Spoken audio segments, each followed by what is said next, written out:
It's often been said that a lack of understanding is driving the world into chaos. This is probably true, but for reasons that are opposite to what you might assume. There's a general inability to recognize when the interests and beliefs of one group of people compared to another are irreconcilable, and the only possible outcome is the victory of one side over the others. This is the point that American politics has reached, and inevitably, so will the rest of the world's democracies, if they are not already there. Only by understanding that this is the case can people start developing the solutions that need to be embraced.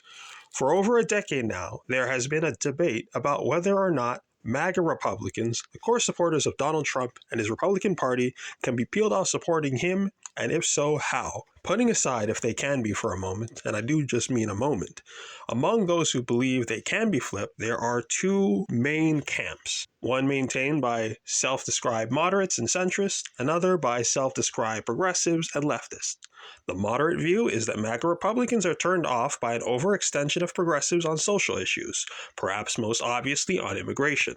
The solutions they present, therefore, are to move towards the center on these issues and abandon some of that social progressivism. The progressive view is that MAGA Republicans are primarily angry at the wealth and power of the economic and political establishment and an increasingly economically unequal world. The solution that they present is to focus on policies that redistribute political and economic power downward. I am not someone that likes to say two sides of an issue have equivalent strengths and weaknesses if I don't have to, but in this case, I do have to.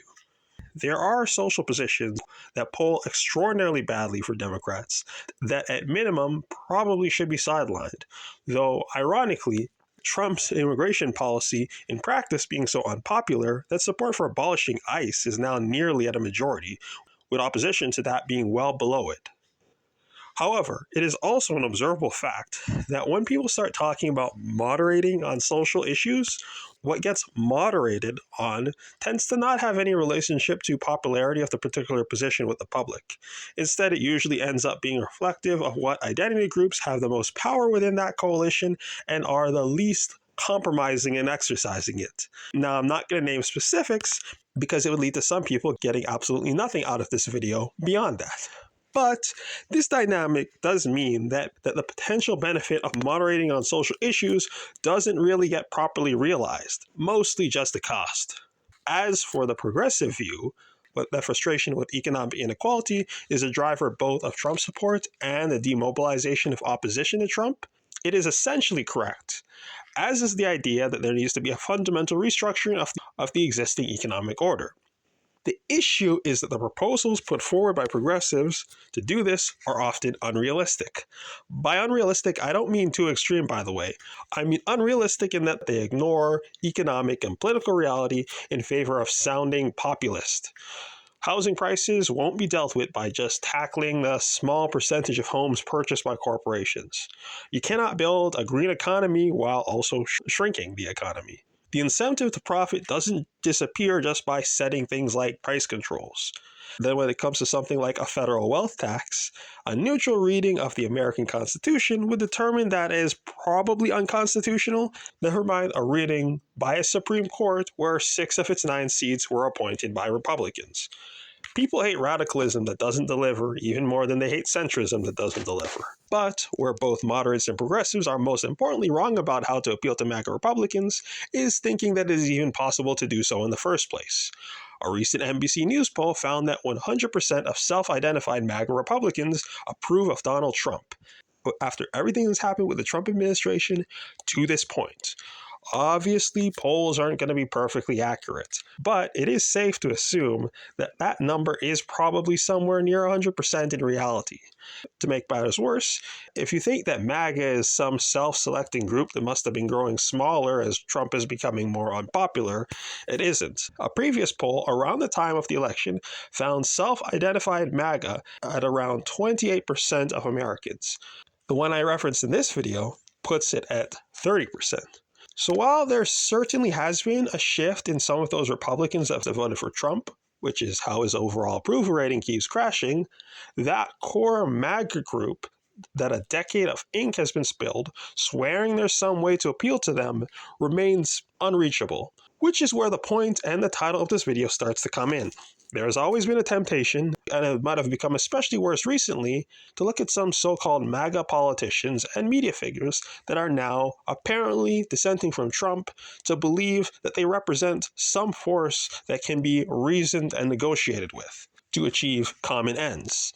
This has most recently been the case over the conflict in Iran with regards to the alleged divide in the base over military adventurism and working with or for Israel. That divide is essentially entirely fictional outside of those politicians and media figures.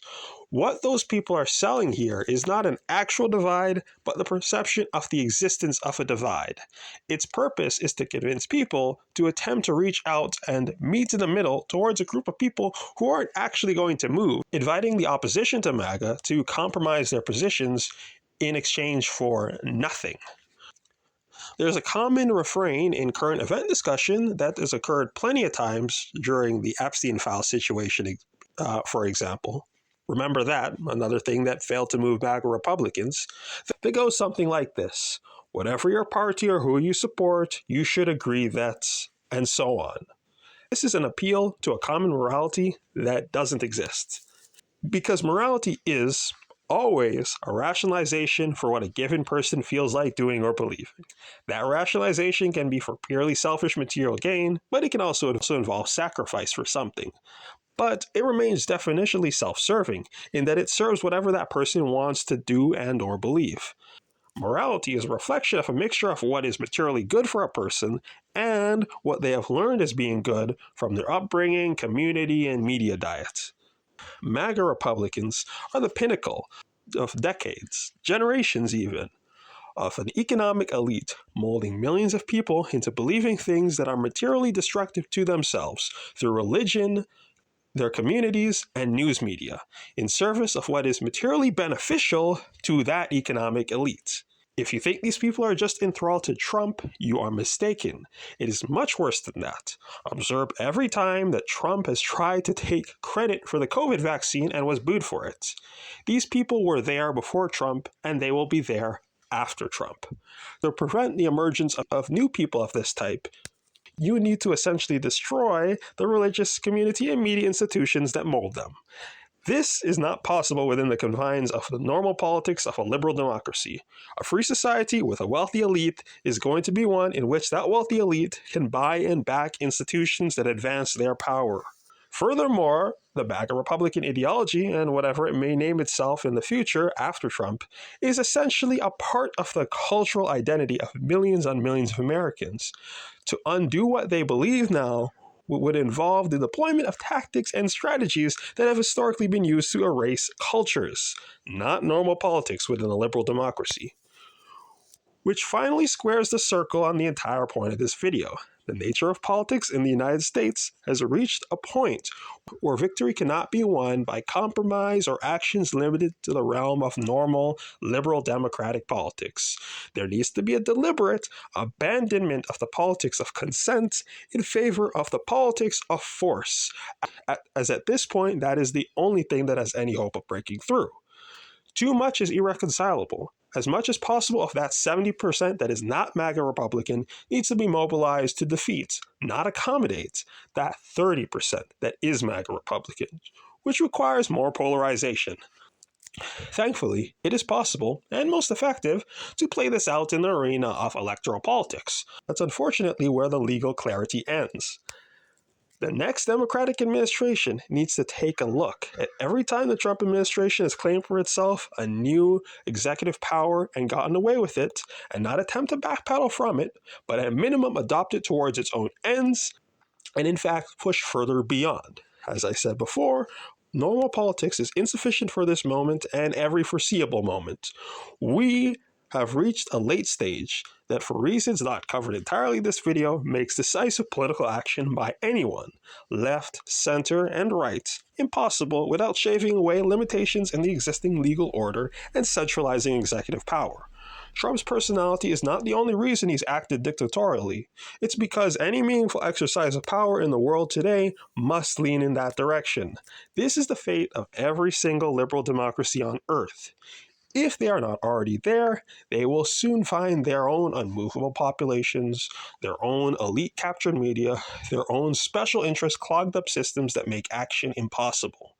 Competent leaders, left, center, and right, recognize this. It is no coincidence that, for example, the new South Korean president has taken action to reshape that country's court system, with the country only having narrowly escaped an auto coup by its previous right wing president. It's no coincidence in North America, Mexico has already seen sweeping judicial reform, and that in Canada, more decision making power when it comes to internal development is being centralized in the executive, with it being empowered to approve new projects of national interest without having to go through the normal review process. There is a common understanding, if not said openly, that liberal democracy is a dead man walking everywhere in the world. The race is on to decide what will replace it, and it will be won by those willing to stake out positions and hold on to them uncompromisingly while also securing access to the levers needed to ensure the defeat of alternatives. You might think this bleak, and maybe it is, but more importantly, it is what it is. Thanks for watching. Please like, comment, share, and subscribe.